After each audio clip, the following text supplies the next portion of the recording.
Greetings everyone, this is SteamTeamRedubUK, CC Trainor-Ling, here to bring you another retro review from past seasons of The Loud House. In today's video, we'll check out the Season 3 episode where our favorite fashionista is split between two sets of friends and doesn't know how to make them all happy. Today's episode is titled, Everybody Loves Leni. First we'll discuss the plot, and then my thoughts and critiques with my final score. So, let's get right into it. The episode begins with Leni talking to her co-worker friends from Reiningers, Fiona and Miguel, when Leni's school friends, Jackie and Mandy, show up to remind Leni about a pop-up sale this weekend and that they're hanging out at Mandy's house later that night. However, Leni ended up double booking her schedule to help Fiona with a date she has on the same night. At Mandy's house, Leni tries to balance secretly giving advice to Fiona over the phone while trying to hang out with her school friends without anyone getting suspicious. Eventually, she's caught by both sets of friends and they tell her they won't take up any more of her time. After listening to Lincoln's advice about bringing friends together, Leni sets up a party as a way of everyone getting to know each other. Unfortunately, her plan backfires when her friends start criticizing each other and won't even make the slightest attempt to get along. They leave the party and Leni feels more broken than ever. The next day at the pop-up sale, Fiona and Miguel spot Jackie and Mandy and assume Leni chose to go to the store with them. When they realize Leni isn't at the store at all, they call her up to ask what's going on, and Leni says she decided to not go because she was worried that she was going to disappoint someone no matter who she went to the sale with.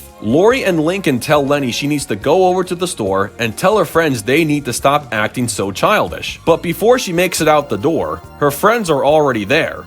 Wow, they move fast. All four of them apologize for acting so jealous and vow to at least try getting along for the sake of their friendship with Leni. They come inside to watch TV and happily make good on their promise. Well, that concludes the plot of the episode, so now we come to my thoughts and critiques. This is one of those episodes that really hits close to home for someone like me, and I'm sure it's just as relatable to anyone who has ever had friend troubles. We all have different sets of friends, and it does become a pain trying to find ways to make everyone happy, and Leni found out it's not as easy as it seems. I felt so bad for her in this episode. She really wanted to make everyone feel like they were getting their fair share of Leni time, and it ends with her literally bending over backwards trying to make it happen. No one was willing to give it a chance, and that's really unfair. I mean, come on, just look at the best friend's cake she went out of her way to bake. No friend would want to pass up a cake that has Leni winking at them. There's really not too much to say on Fiona, Miguel, Jackie, and Mandy, other than it seems like they're very possessive when it comes to spending time with Leni. In defense of her school friends, it's hinted by Leni she hasn't spent a lot of time with them, presumably because of her job. So I can at least understand why those two were feeling upset, because it was the first time they were hanging out in who knows how long, and Leni was secretly blowing them off at the same time. Fiona says a co-worker relationship is the deepest bond there is, and having worked with a lot of different co-workers myself, I can say she's technically not wrong. It's probably the only time of the week they can really connect, and she and Miguel felt like their trusted co-worker was leaving them high and dry on something personal, which would be Fiona's date. Still, it doesn't excuse any of them from treating Leni like some kind of object only they can have, and everyone else just needs to back off. The fact they assumed Leni was hanging out with another group of friends on the day of the pop-up sale was actually a little disturbing and really reinforced the claim of them being very possessive and maybe potentially paranoid. If anyone deserved to be paranoid, it was Leni. She felt stuck in the middle of two sets of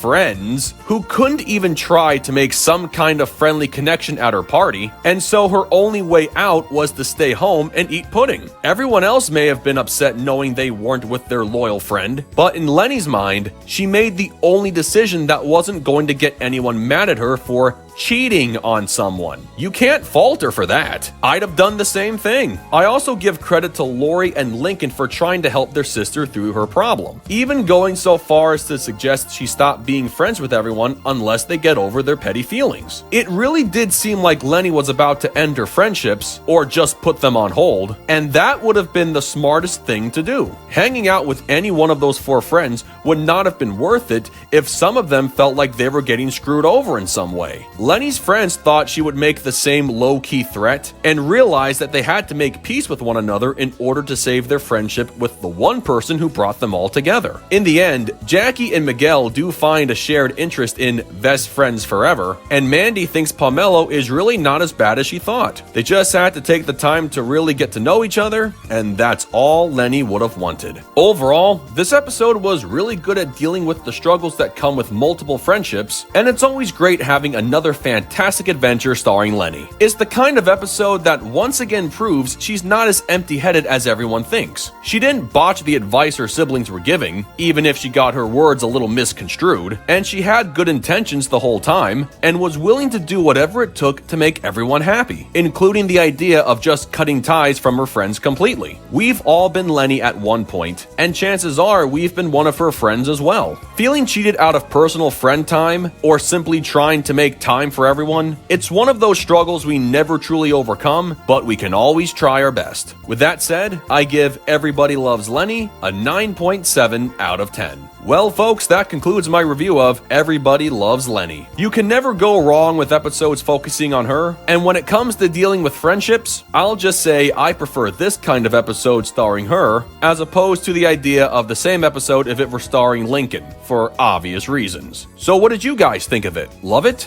Hate it? Something you would add? Change? Keep it as it is? Let me know in the comments below, and make sure to subscribe to this channel for the latest Loud House content. That's going to do it for me. I'll catch you guys for the next video, but until then, this is SteamTeamRedubUK, CC Trainor-Ling, signing off. Peace out, home slices.